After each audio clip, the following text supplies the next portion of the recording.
Hey guys, how's it going? I know it's been a long time since I've posted on this channel, but I wanted to come on here and make a video for you guys because I know it's been a while. I wanted to make a damage loadout video because this is what I tend to use quite a bit. With there nothing really, any kind of content coming like in the next little bit, with there primarily being like only raids and dungeons left to do, at least for me. I wanted to give you guys my damage loadout video for basically almost all bosses. Yeah, let's go ahead and get into it, shall we? Now this build, I did nearly 8 million damage with Caretaker by myself. Yeah, I tend to do quite a good amount of damage with this subclass and this build by itself. Hell, I did 8.1 million damage to War Priest by myself. Then again, this is with the episode Revenant perks being here, so take this for what you will. But yeah, I like this build quite a bit. But yeah, let's go ahead and get into it, shall we? Now I am using Cataclysm Nova because Cataclysm Nova, it is the highest damaging super in the game.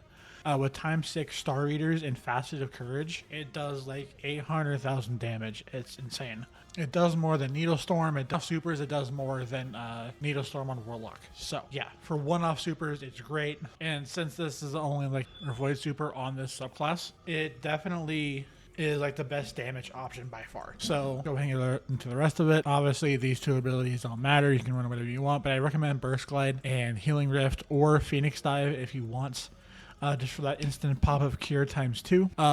Next is Arcane Needle, because I do like Arcane Needle and it helps me apply the darkness debuff that I need for Facet of Courage. Next I am running Vortex Nade for a free 15% weaken with Facet of Dominance. It is super good. Alright, we got Hellion, and we do have Facet of Ruin on here for extra ignition damage. Next we got Feed the Void. Obviously Devour is really good. It does give you health and ability regen for your grenade. Next is Facet of Grace, because it does help build Transcendence energy with a kinetic weapon, so Witherhoard is great for that. Next I have Facet of Purpose, because, you know, picking up a orb not only gives me a charge of Star Eaters and a charge for special ammo finisher, and it also gives me a free Void Overshield to help with survivability. I really like it a lot. Now I have two different builds here. This is going to be the main ad clear build.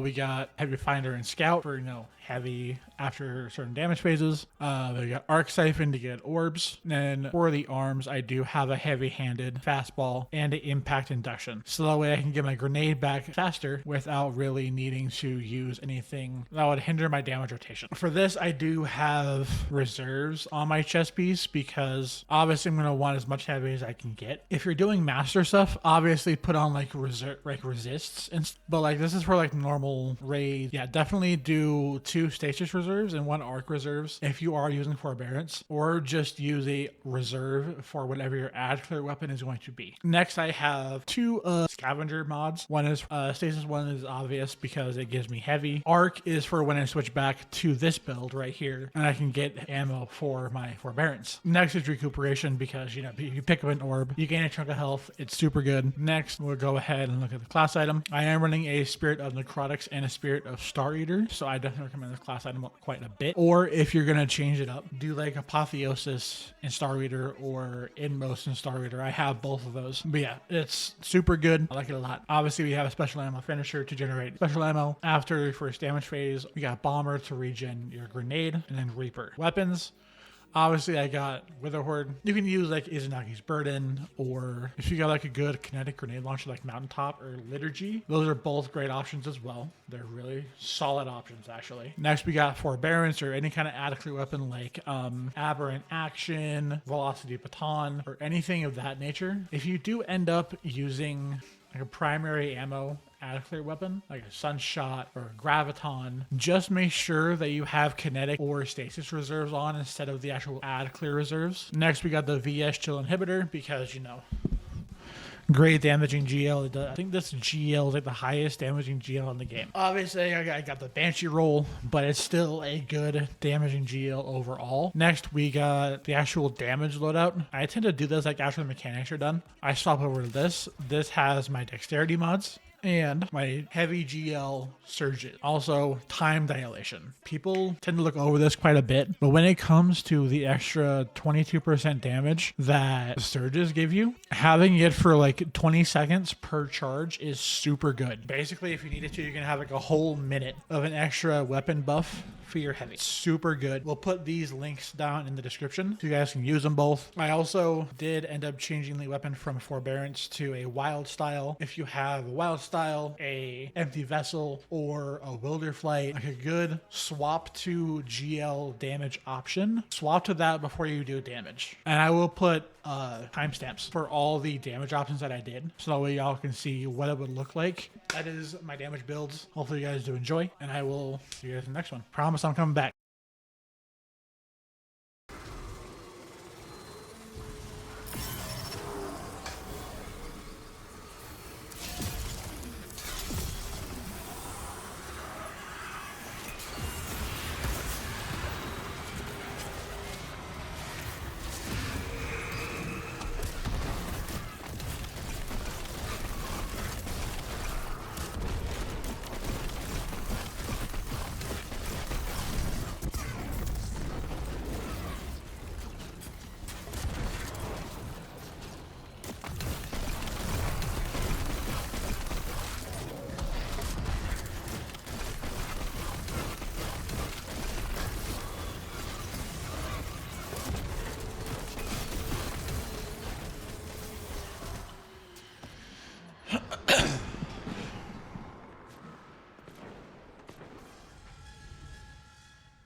Standard 5. Okay.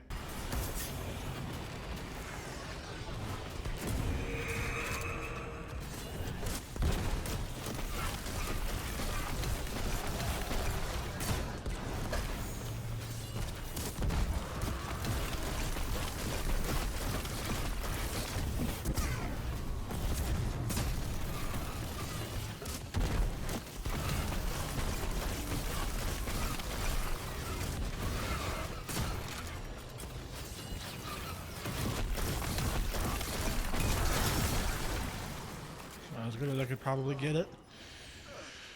4.7. Yeah. Kind of was expecting. Why is there so much heavy? I'm complaining, but like, damn.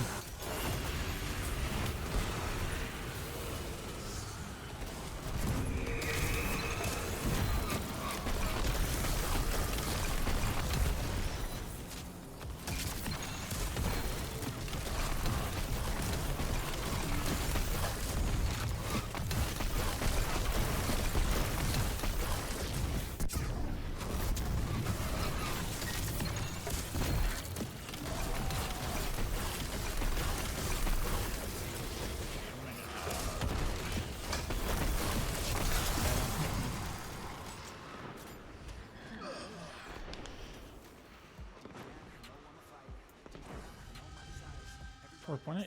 Sick. Cool.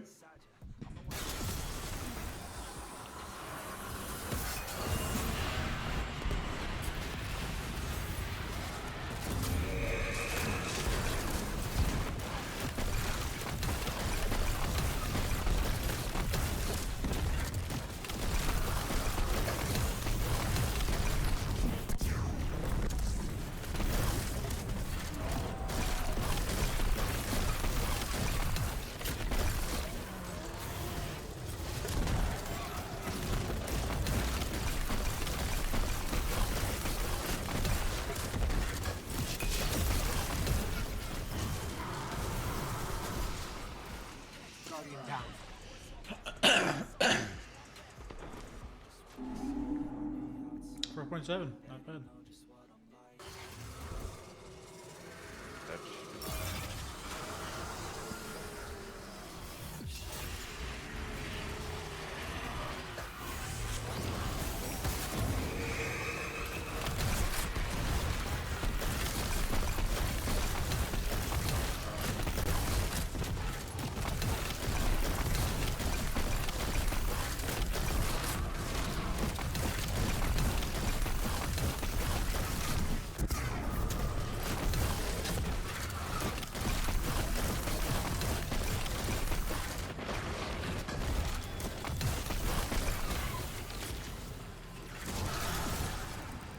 Yeah, I ran out of ammo, so I just jumped off.